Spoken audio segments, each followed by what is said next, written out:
Thanks, Jeff, for the beautiful music. And also thanks to Jack for his wonderful, inspiring graphics.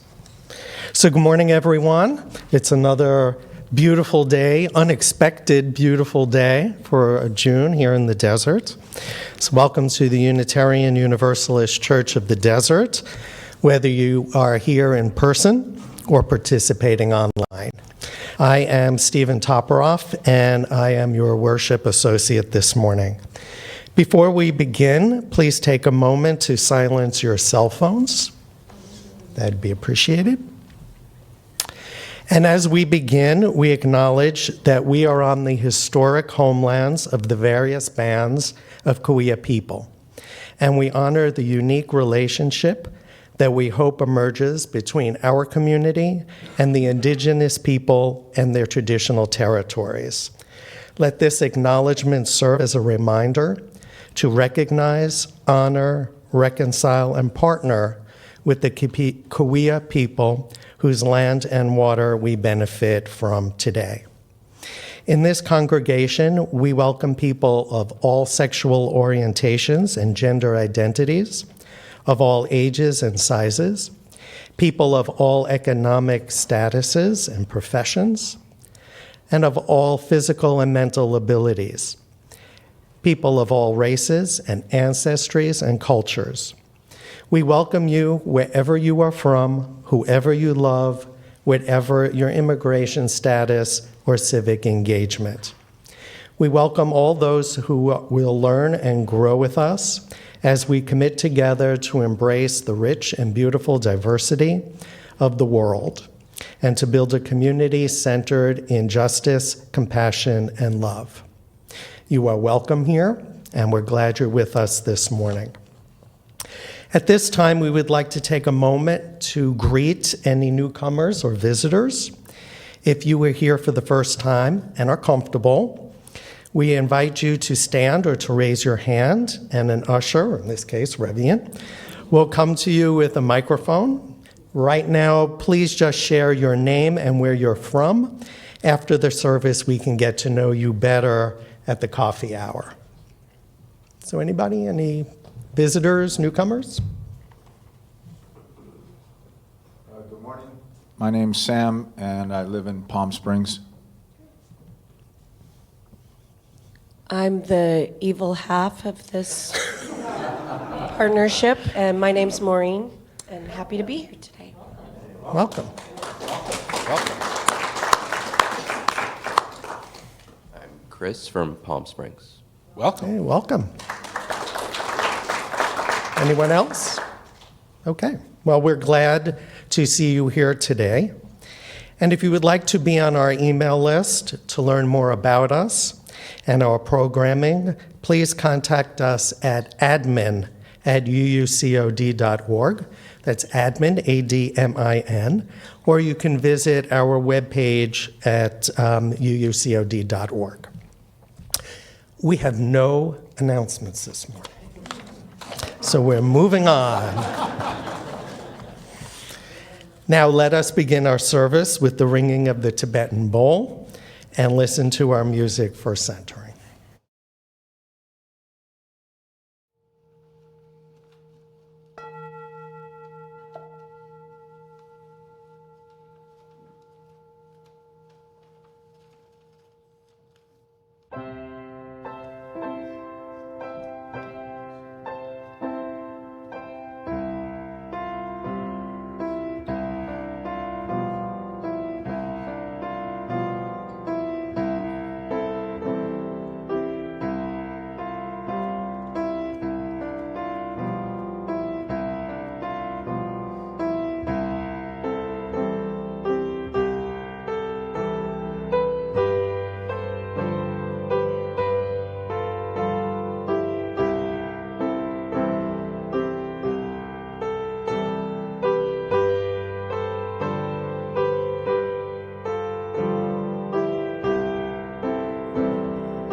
Good morning again.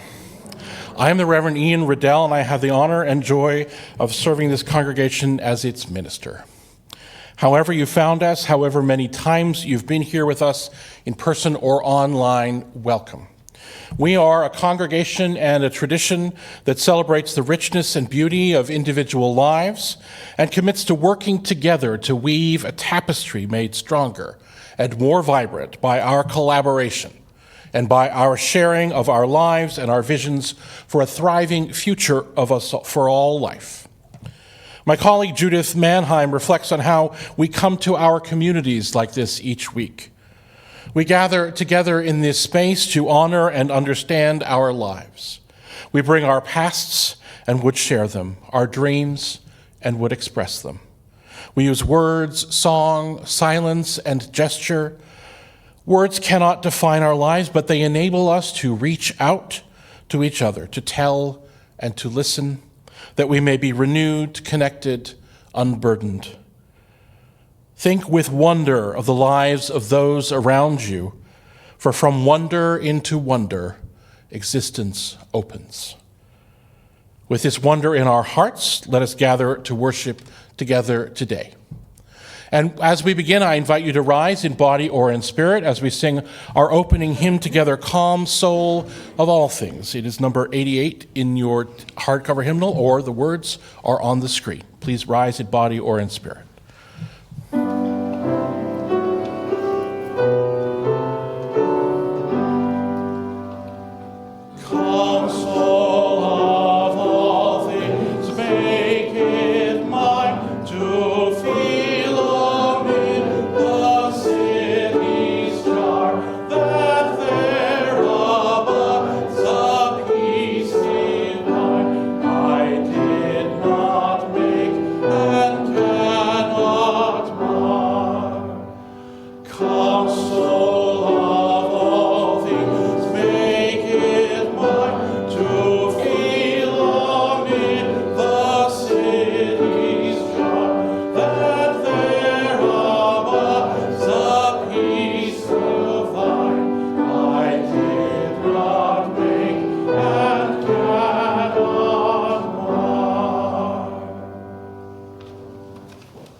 Now, Rev Ian is going to light our chalice, and as he does so, please read along our unison and aspiration.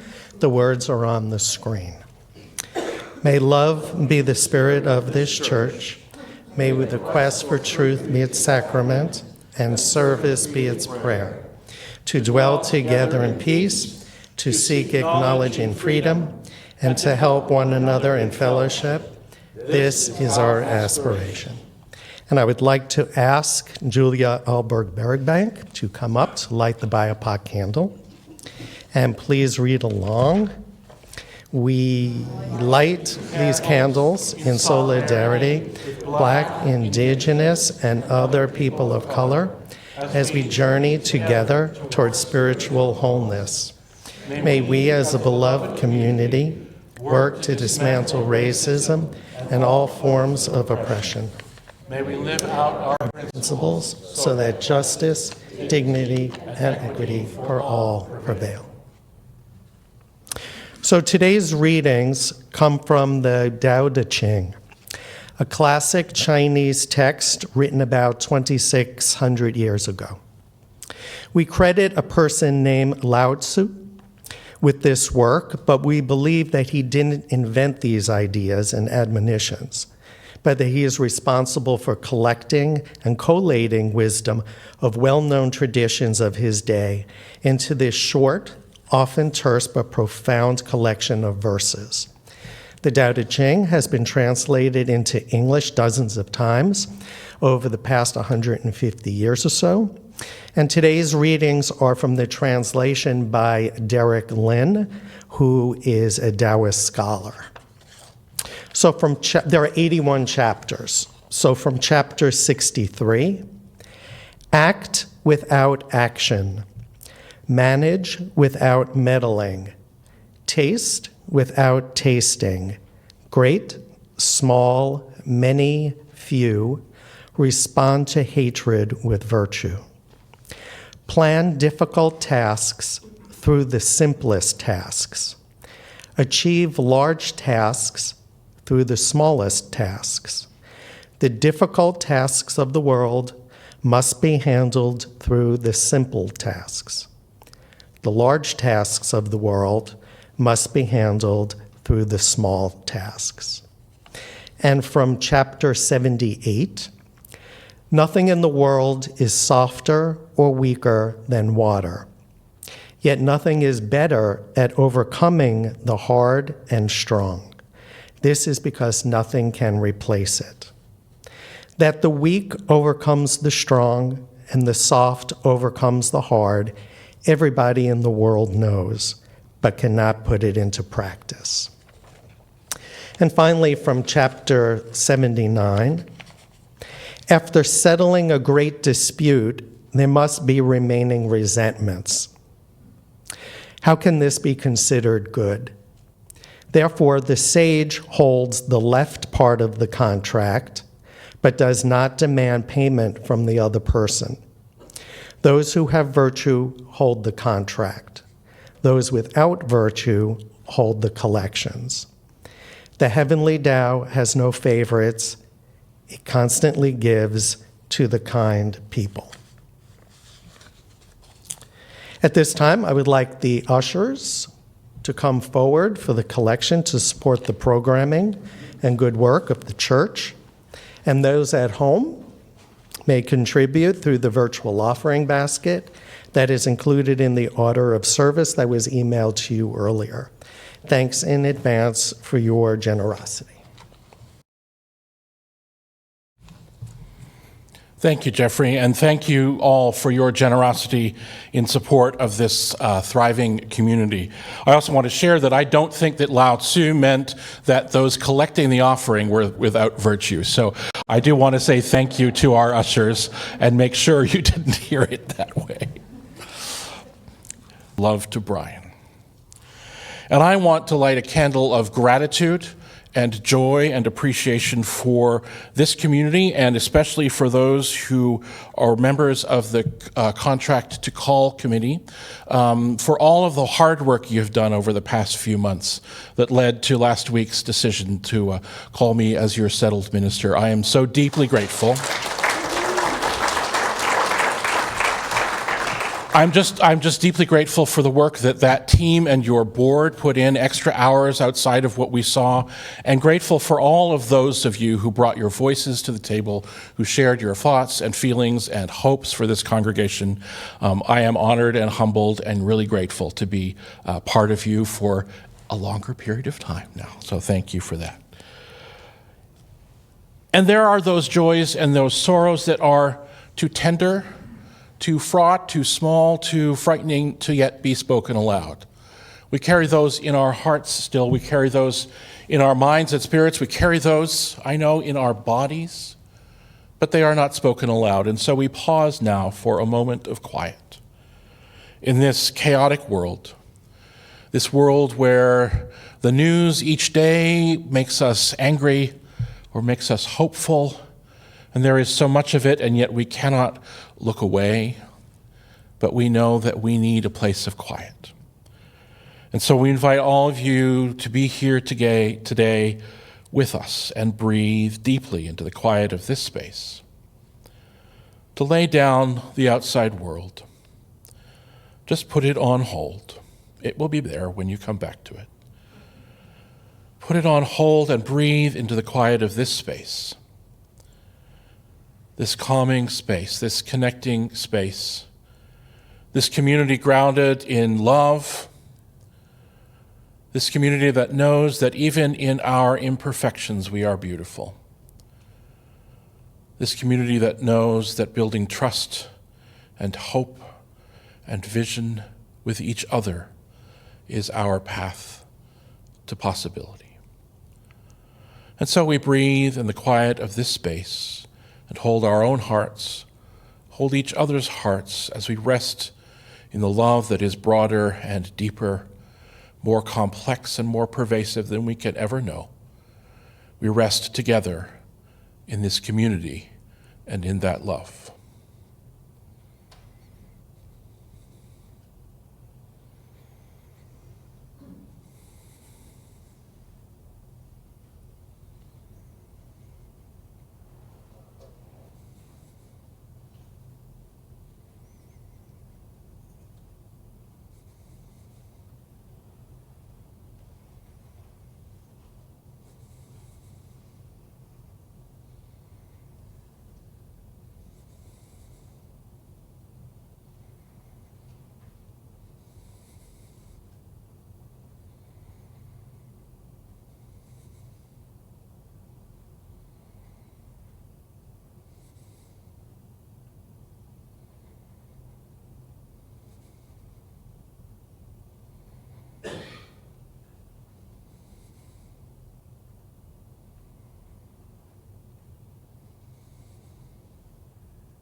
May all beings know peace.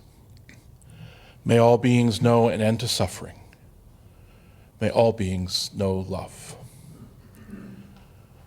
Will you join your voices together as we sing our hymns for meditation, Spirit of Life, Fuente de Amor.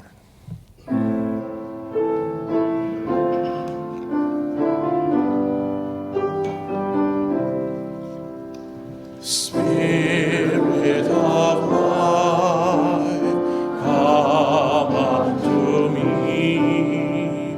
Sing in my heart all the stirrings of compassion. Blow in the wind, rise in the sea, move in the hand, giving life the shape of justice. Roots hold me close, wings set me free. Spirit of life, come to me, come to me. Fuente de amor, ven hacia mí, y al corazón, cántale tu compasión. Sopla al volar, sube en la mar, hasta rodear la justicia de la vida. Arráyame, libérame, fuente de amor, ven a mí, ven a mí.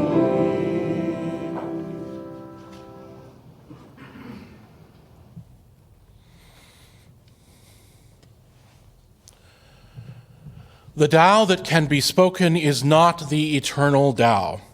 The name that can be named is not the eternal name. The nameless is the origin of heaven and earth. The named is the mother of all myriad things. These are the opening lines of the Tao Te Ching, a text originally written down in this form some 2,600 years ago, in the years before China's warring states period, during the declining years of the Zhou dynasty.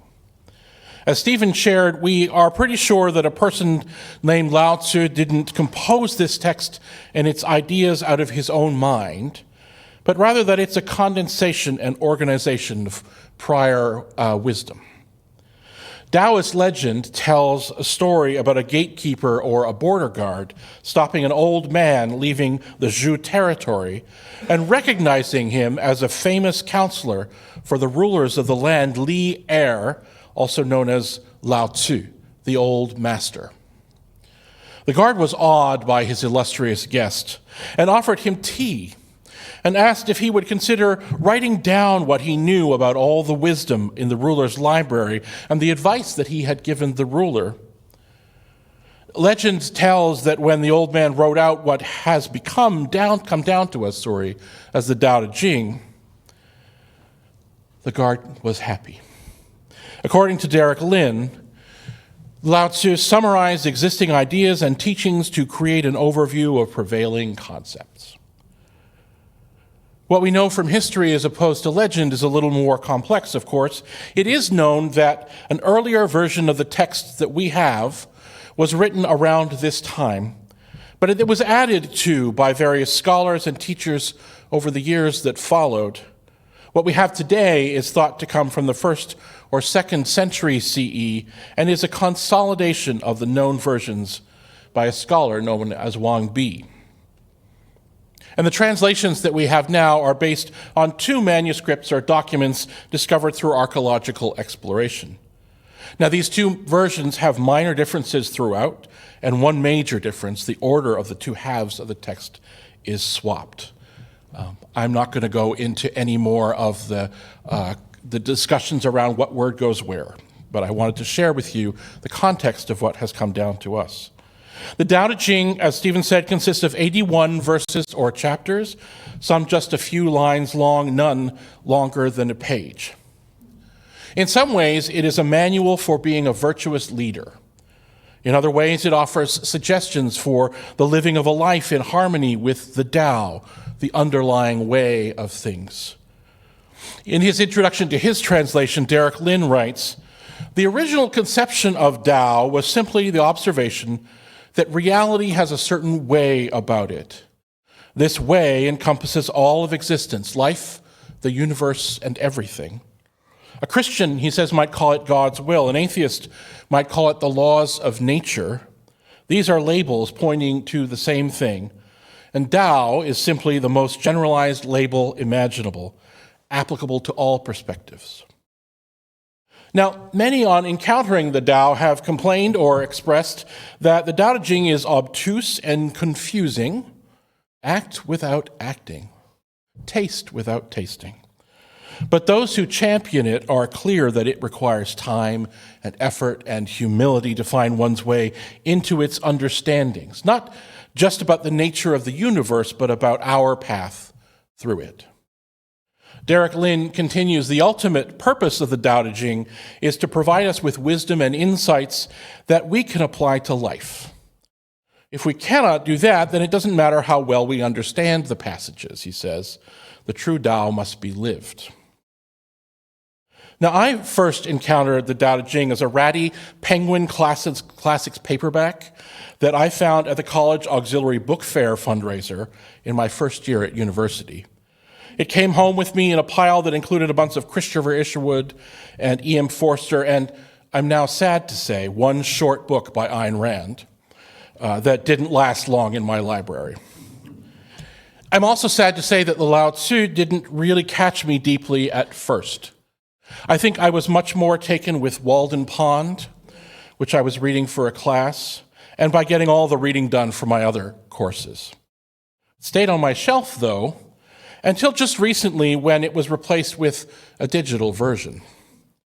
That translation was by D.C. Lau. As I said, it really didn't catch my attention at the time. Perhaps I just wasn't ready for it. But that changed in around 1997. If you've been around me for a while, you will know of my deep love for Ursula Le Guin and her writing.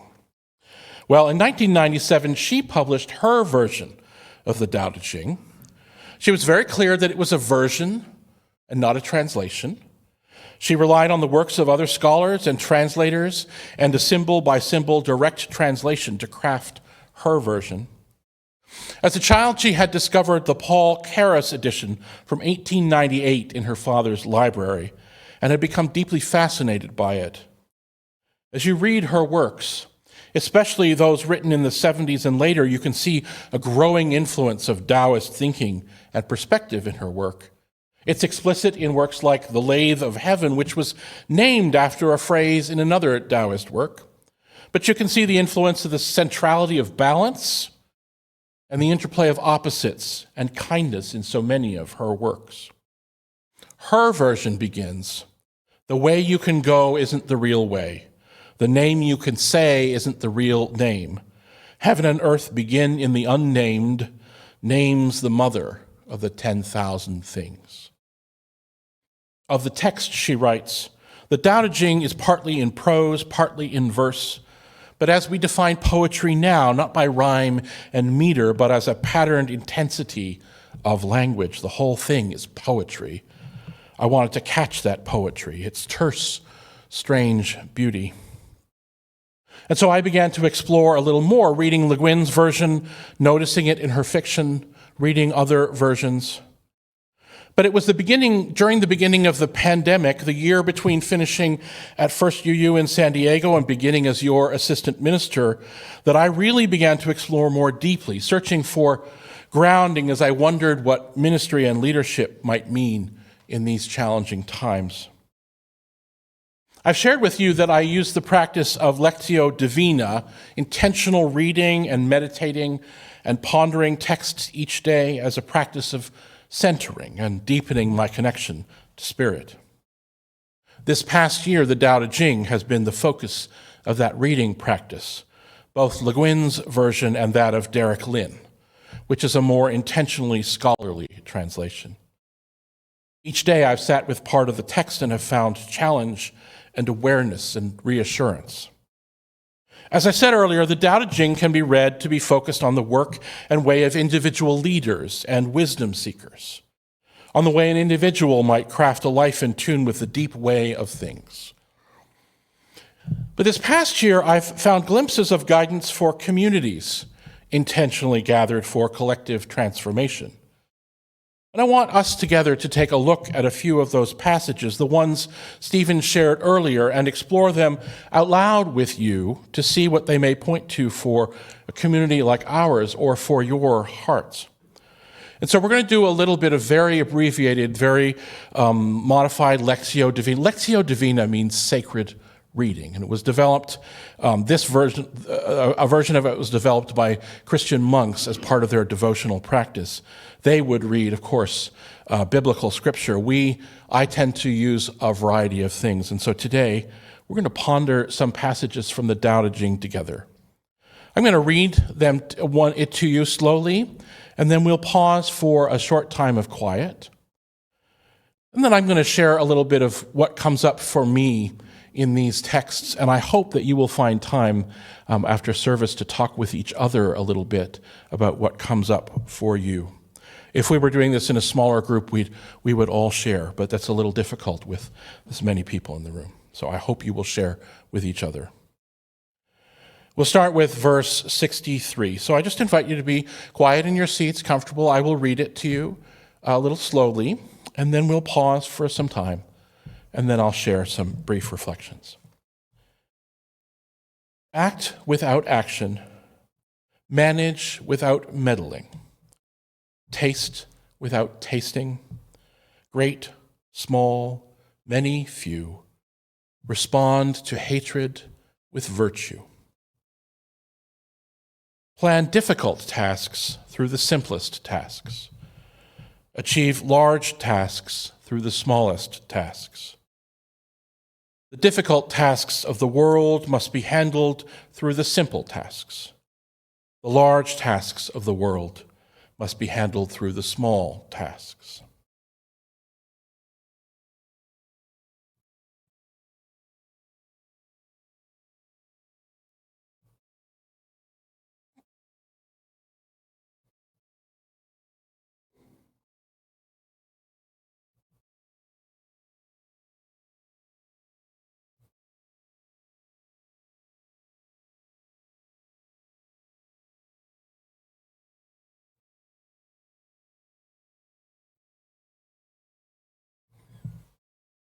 I am struck by the phrase, respond to hatred with virtue today. It reminds me of the golden rule, do unto others as you would have them do unto you. Respond to anger with kindness. Respond to hatred with virtue.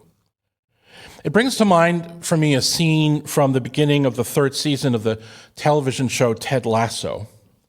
I will be talking about Ted Lasso a little later, more this summer, but in this instance, one of the main characters has betrayed Ted, the main character, and spoken mockingly and derisively of him in public.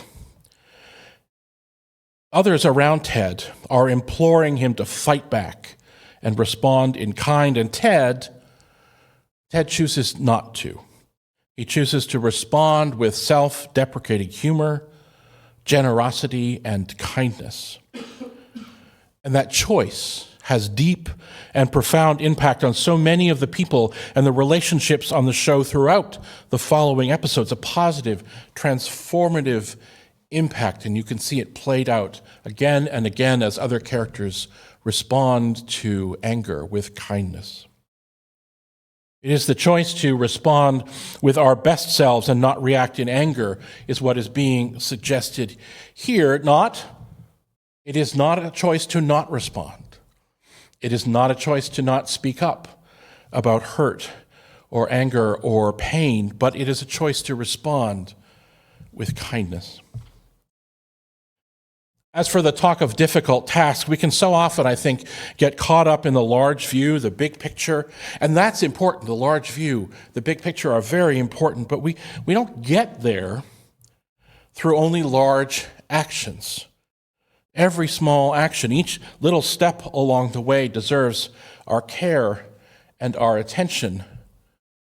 So many of these ancient texts, the Tao Te Ching, the Dhammapada, other writings of the Buddha, so often, especially in our internet world, are misquoted over and over again. But there is one quote that people say is from the Tao Te Ching that actually is. There are several, but this one is, you've probably heard, a journey of 1,000 miles begins with one step. Well, in the Tao Te Ching, in Derek Lynn's translation, this is, the journey of 1,000 miles begins beneath the feet. Le Guin says the 10,000-mile journey begins beneath your feet. Paying attention to those first moments, paying attention to our actions, our small actions in the world has an impact on our larger surroundings. The next passage that I would like to reflect on comes from the 78th chapter. So I invite you to breathe again. Nothing in the world is softer or weaker than water, yet nothing is better at overcoming the hard and strong. This is because nothing can replace it. That the weak overcomes the strong and the soft overcomes the hard, everybody in the world knows, but cannot put into practice.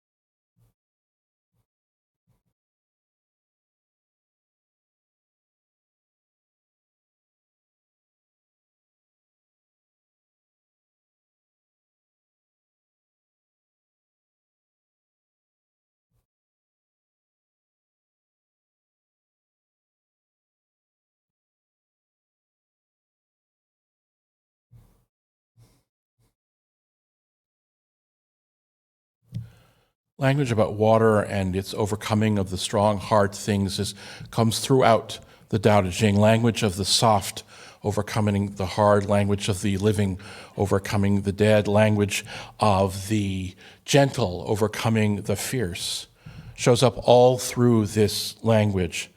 And for me, I hear it as a call to flexibility, a call to curiosity, a call to openness.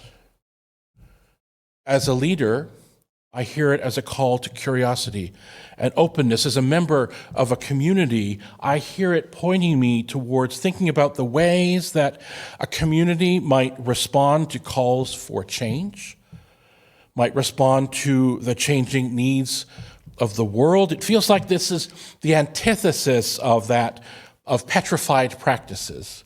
It's the antithesis, of we've always done it this way. This call to flexibility. I also hear in it as a call for someone who lives and is part of the dominant culture. I hear it as a call to pay attention differently when I am challenged by those who are telling me that the things that I'm doing are hateful or hard or oppressive. I hear it as a call for me not to respond with rigidity and self-protection, but to respond with curiosity and openness. That is not easy work, but I hear that call here as I hear it in other places. It's not that we are to be so fragile in our identity or our sense of self or our understandings of how we are. We need to be able to be curious and flexible. We need to be adaptable and hear, adaptable and kind in our response and in our listening.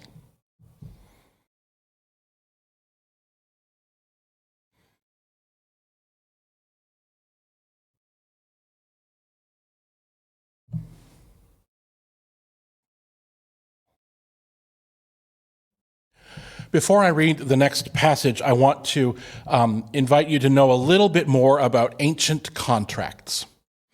You didn't think this is what you were going to learn when you came to service today. But in ancient contracts, now we have printers. We can print multiple copies of things. We can email copies of things. But in times past, the practice might have been to have a single contract with two sides on the same page, and that page cut in half, and one half goes to one person who has the contract, and the other half goes to the other person who has the contract, so that they can show what they have agreed to with each other. That's a very simplified understanding of that, but that's where we are. So I'd invite you to breathe for a moment.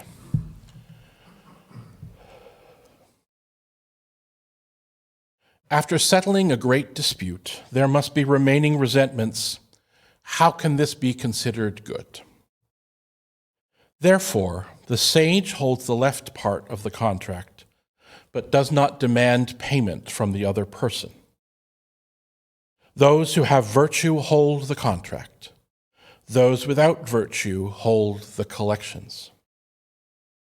The heavenly Tao has no favorites. It constantly gives to the kind people.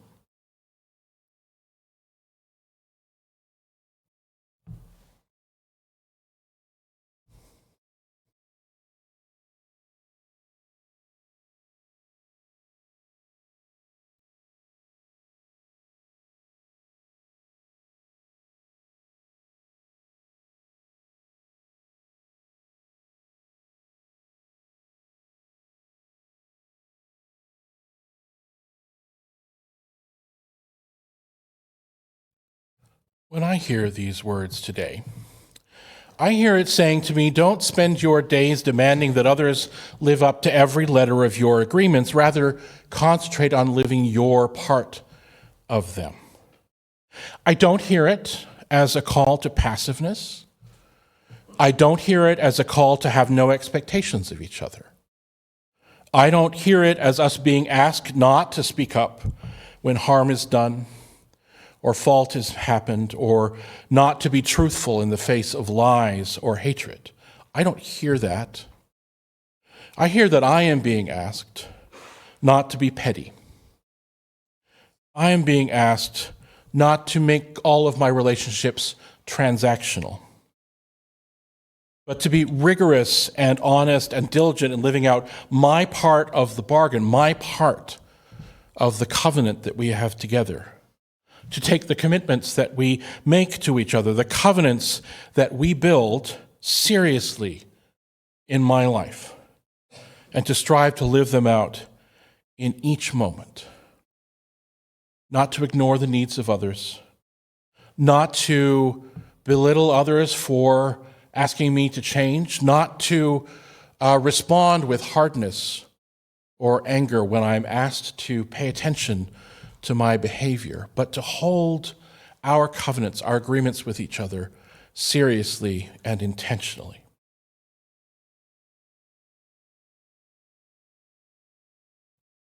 I mean, imagine even from that small taste of some of this text, just from parts of 3 verses, there's some stuff in there that's a little a little odd. The Tao Te Ching is a small book, but it's not an easy book. It is quirky, it is complex, it's confusing and maddening at times. It's certainly not simple, despite its smallness. Its invitation, I think, is into relationship with the unity that underlies our reality, the interdependent web, perhaps, in our language. Its invitation is into relationship with our most intentional and present selves. But it is not an invitation into solitude and individualism, but into community, I believe. In its final chapter, it says, wise souls don't hoard. The more they do for others, the more they have. The more they give, the richer they are. The way of heaven profits without destroying. Doing without outdoing is the way of the wise. May we hear its call to connection. May we hear its call to integrity and kindness and curiosity in our hearts as we move through the world in the weeks to come. Will you join me now as we sing our closing hymn together, Blue Boat Home, number 1064 in the Teal hymnal. The words are on the screen. Please rise in body or in spirit.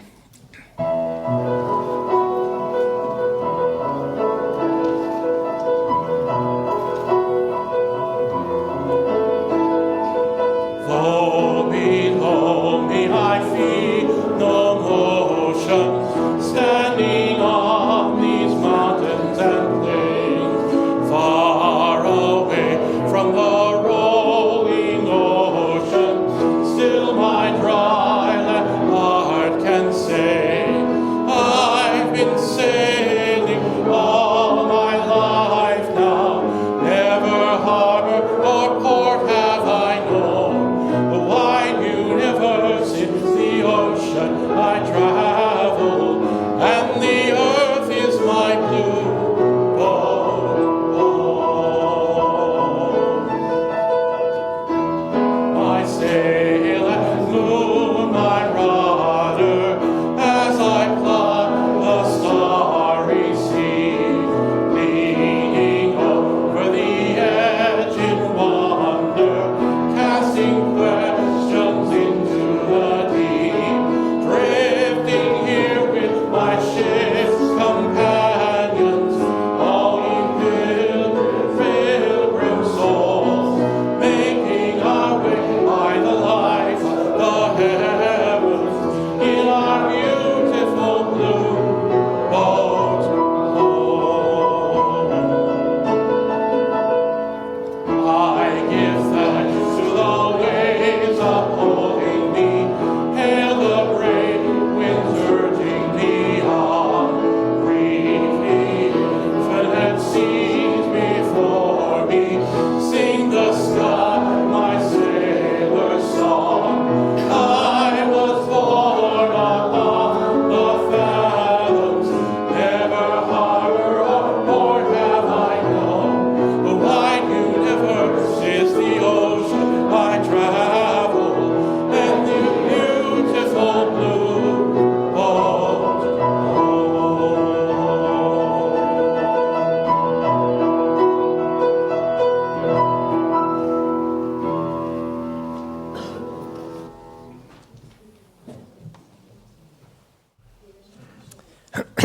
And now Revian is going to extinguish the chalice, and please read along. And now we extinguish this chain, but not the light of truth and the warmth of community or the fire of commitment. These we carry in our hearts until we are together again.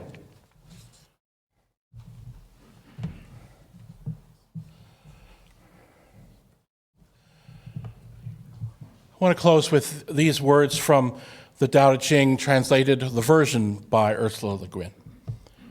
I have three treasures.